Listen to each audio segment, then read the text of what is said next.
उधर कतर की न्यूज अल जजीरा के मुताबिक फारस की खाड़ी में मौजूद ईरान के केशम द्वीप पर अमेरिका ने हमले किए। खबरों के मुताबिक अमेरिका के हमलों से ईरान की आईआरजीसी सेना के हथियारों वाली सुरंग को काफी नुकसान पहुंचा।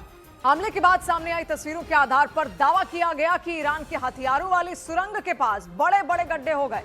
आसपास की कुछ पहाड़ियों को भी नुकसान पहुंचने का दावा किया गया। लेकिन अमेरिका के इस हमले से यह साफ हो गया कि ईरान की अंडरग्राउंड मिसाइल सिटी नाम से मशहूर ये जगह ट्रंप के निशाने पर आ गई। अमेरिका के हमले के बाद ईरान का केशम द्वीप इंटरनेशनल मीडिया की सुर्खियों में आ गया। ईरान के द्वीप उसके दक्षिणी तट पर फारस की खाड़ी में मौजूद उसका सबसे बड़ा द्वीप है, यानी ये ईरान की जमीन से दक्षिण की तरफ है। ईरान के सबसे बड़े बंदरगाह शहर बंदर अब्बास से ठीक सामने। बंदर अब्बास से केशम द्वीप का मुख्य शहर केशम सिटी लगभग 22 किलोमीटर दूर है।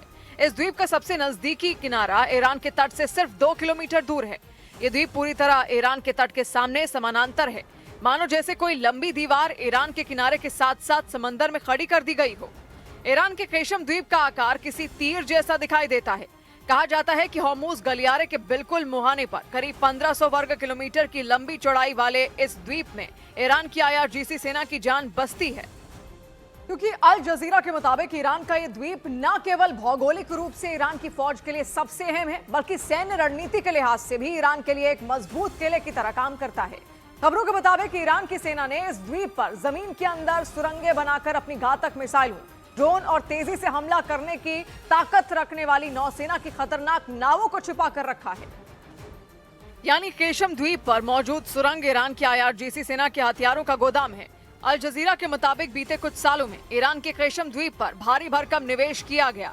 ईरान ने इस द्वीप की पहाड़ियों के नीचे विशाल सुरंगों और बंकर बना दिए।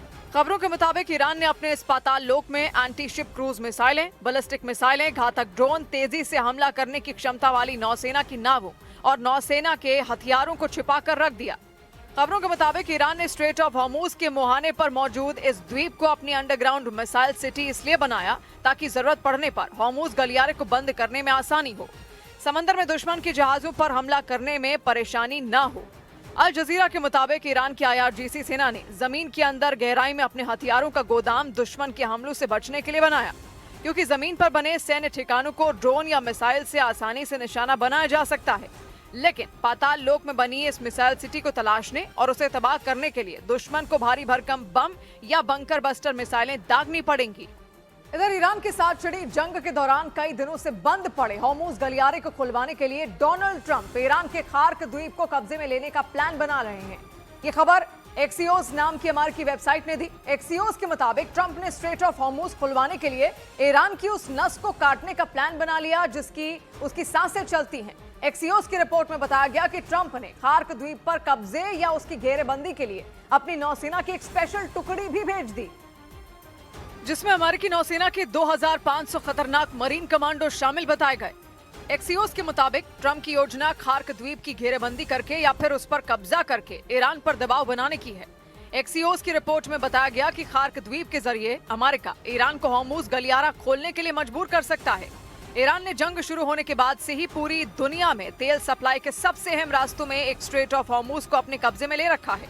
ट्रंप लगातार इसे खुलवाने की कोशिश में जुटे हैं। ईरान का खार्क द्वीप फारस की खाड़ी में मौजूद है। ईरान के मुख्य तट से इसकी दूरी करीब 25 से 30 किलोमीटर है। इसे ईरान के तेल निर्यात का हब यानी मुख्य केंद्र कहा जाता है। ईरान के लगभग 90% कच्चे तेल की सप्लाई इसी द्वीप के जरिए होती है। यानी आकार में भले ही ये द्वीप बहुत छोटा सा है, लेकिन इसकी ताकत बहुत बड़ी है और इसीलिए इसे ईरान की अर्थव्यवस्था की रीढ़ कहा जाता है। उधर ईरान ने कुवैत की सबसे बड़ी तेल रिफाइनरी मीना अल अहमदी पर ड्रोन से हमला कर भयंकर तबाही मचा दी। ये न सिर्फ कुवैत बल्कि दुनिया की सबसे अहम तेल रिफाइनरियों में एक है। इस हमले को ईरान के साउथ पार्स गैस फील्ड पर हुए अटैक का जवाब माना गया और अपने गैस फील्ड पर हुए हमले से बौखलाए ईरान के कुवैत के तेल रिफाइनरी को निशाना बना दिया। उसके कई ड्रोन वहां पहुंचे और उन्होंने तेल रिफाइनरी को आग के गोले में तब्दील कर दिया। जैसे ही हमले हुए वहां मौजूद एक के बाद एक कई तेल टैंकर भयंकर आग की चपेट में आ गए। चंद सेकंड में ही मीन अल अहमदी तेल रिफाइनरी पूरी तरह आग की चपेट में आ गई। वहां सैकड़ों फीट ऊपर तक लपटें उठनी शुरू हो गईं। काले धुएं का गुबार तो ऐसा उठा जैसे वहां कोई ज्वालामुखी फट गया हो। धुआं तेजी से आसमान तक फैल गया।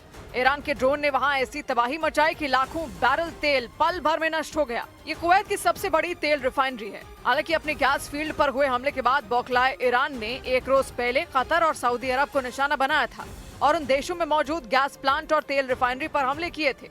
लेकिन कहा जा रहा है कि उसका बदला पूरा नहीं हुआ है। इन हमलों के अगले ही दिन ईरान ने कुवैत को दहला दिया और उसके हमलों से कुवैत की तेल रिफाइनरी आग की लपटों में घिर गई। इन हमलों के बाद कुवैत की इस सबसे बड़ी तेल रिफाइनरी को बंद कर देना पड़ा। माना जा रहा है कि इसकी वजह से पूरी दुनिया में तेल संकट और गहरा सकता है, क्योंकि ईरान ने अपने ड्रोन से जिस तेल रिफाइनरी को तबाह कर दिया, वहां रोजाना 5 से 7 लाख बैरल कच्चे तेल को प्रोसेस किया जाता है। इसकी गिनती दुनिया की बड़ी रिफाइनरी में की जाती है। मीना अल अहमदी तेल रिफाइनरी कुवैत के दक्षिण तट पर फारस की खाड़ी के किनारे मौजूद है। समुद्र के किनारे होने की वजह से यहाँ से तेल की सप्लाई बहुत आसानी से होती है। राजधानी कुवैत सिटी से इसकी दूरी करीब 40 किलोमीटर है। ये रिफाइनरी दुनिया भर में तेल की सप्लाई करने में बड़ी भूमिका निभाती है। इसे दुनिया का तेल हब भी माना जाता है, लेकिन ईरान के ड्रोन हमलों ने उसे बर्बाद कर दिया। कहा गया कि वहां हुए नुकसान की भरपाई करने में महीनों का वक्त लग सकता है। जानकारी के मुताबिक हमले होते ही वहां मौजूद लोगों को सुरक्षित निकाल लिया गया था। उसके बाद भयंकर आग बुझाने की कोशिश शुरू कर दी गई और ईरान ने कार्रवाई अपने साउथ पार्स गैस फील्ड पर हुए हमले के बाद की। 2 रोज पहले इजरायल ने ईरान के सबसे बड़े गैस भंडार पर हमला कर दिया था। इस हमले के बाद ईरान इतना बौखला गया था कि उसने अपना गुस्सा उतरने के लिए कतर और सऊदी अरब को टारगेट किया। इन दोनों देशों में अमेरिका के सैन्य अड्डे हैं, लेकिन ईरान ने कतर के सबसे बड़े गैस प्लांट पर हमला किया और फिर सऊदी अरब की तेल रिफाइनरी को निशाना बनाया गया था। उसने कतर पर हमला करने के लिए अपनी बैलिस्टिक मिसाइल का इस्तेमाल किया तो सऊदी अरब में अटैक के लिए खतरनाक ड्रोन भेजे थे। इन हमलों से दोनों जगहों पर भयंकर तबाही मच गई थी। साउथ पार्स गैस फील्ड पर हुए हमले के बाद ईरान की बौखलाहट इसलिए सामने आई थी क्योंकि उसकी कुल कमाई का बड़ा हिस्सा इसी क्षेत्र से आता है। साउथ पार्स गैस फील्ड फारस की खाड़ी में फैला है। ईरान की ज्यादातर बिजली गैस से बनती है और वहाँ की ज्यादातर फैक्ट्रियां उसी पर निर्भर हैं। ईरान की गैस का बहुत बड़ा हिस्सा यहीं से आता है, लेकिन इस गैस भंडार पर हुए हमले ने उसे भारी नुकसान पहुंचाया, ऐसा दावा किया गया। इसी वजह से ईरान ने हमले का जवाब देने में देर नहीं लगाई। उसने पहले कतर और सऊदी अरब पर हमले किए और उसके बाद कुवैत को भी निशाने पर लिया। लेकिन ईरान ने कतर के जिस गैस प्लांट को निशाना बनाया, उसकी वजह से कतर को भारी कीमत चुकानी पड़ी। एक अनुमान के मुताबिक इस हमले से कतर के गैस भंडार को इतनी बड़ी चोट पहुंची कि उससे उबरने में उसे कई साल लग सकते हैं, क्योंकि ईरान ने कतर के सबसे बड़े गैस प्लांट रास लफान पर हमला कर दिया था। उसने अपनी बैलिस्टिक मिसाइल से उसे तबाह कर दिया था।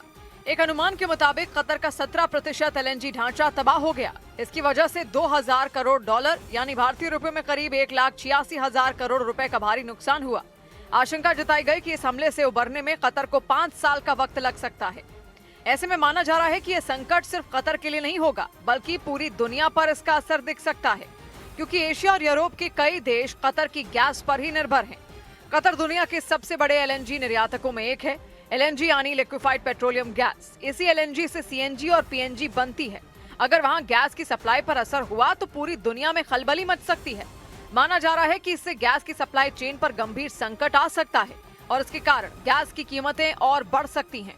और पश्चिम एशिया में तेल और गैस के ठिकानों पर हुए हमलों के बाद दुनिया भर में तेल की कीमतों में आग लग गई। स्ट्रेट ऑफ हॉर्मुज के बंद होने के बाद जो संकट खड़ा हो गया था, उसे इन हमलों ने और गहरा दिया और उसका नतीजा ये हुआ कि दुनिया भर में तेल की कीमतें कम होने का नाम नहीं ले रही। अंतर्राष्ट्रीय बाजार में कच्चे तेल की कीमत करीब $108 प्रति बैरल रही, जबकि एक हफ्ता पहले तक ये $100 प्रति बैरल के नीचे थी। यानी जैसे जैसे खाड़ी देशों में हमले तेज होते गए, वैसे वैसे इसके दाम भी बढ़ते चले गए। पिछले एक हफ्ते में जिस तरह ये जंग तेज होती गई, उसी तरह कच्चे तेल की कीमतें भी चढ़ती गईं। इस संकट को इजरायल ने ईरान की गैस फील्ड पर हमला कर और बढ़ा दिया था। ईरान ने अपने साउथ पार्स गैस फील्ड पर हुए अटैक के बाद खाड़ी के दूसरे देशों को निशाना बनाना शुरू कर दिया था। उनकी गैस प्लांट और तेल रिफाइनरी पर कई हमले किए गए। इन हमलों के बाद बड़े पैमाने पर तेल और गैस नष्ट हो गए। इसी के बाद पूरी दुनिया में खौफ का ऐसा माहौल बन गया कि कच्चे तेल के दाम बढ़ने शुरू हो गए। लगातार हो रहे हमलों के कारण कीमतों में कोई कमी नहीं हुई।